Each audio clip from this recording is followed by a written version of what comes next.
სიარული ორნაირი გვაქვს. სიარული თავისუფლად და სიარული გვერდით. ხშირ შემთხვევაში ადამიანებს უნდათ ხოლმე რომ წაღლი აი ესე ეხლა როგორც ტოტორომიზის გვერდით, სულ ესე დაყვებოდნენ და მაინც არ არის კარგი. რაც უნდა ქონდეს თავისუფალი სიარულის საშუალება, თუმცა არ უნდა იკაჩებოდეს.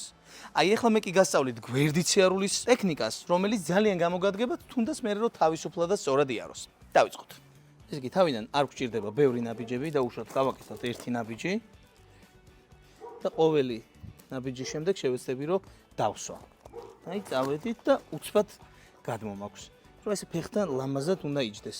კისერი უნდა მისწორდებოდეს ფეხთან. ეტაპობრივად მე ამ სხვა მოქმედებები სჭირდება.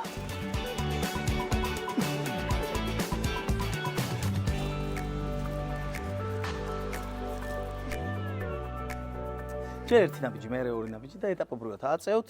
ყოველ დღე დაახლოებით 5, 10, 15 წუთს გაიმეორებ და სულ ეგ არის.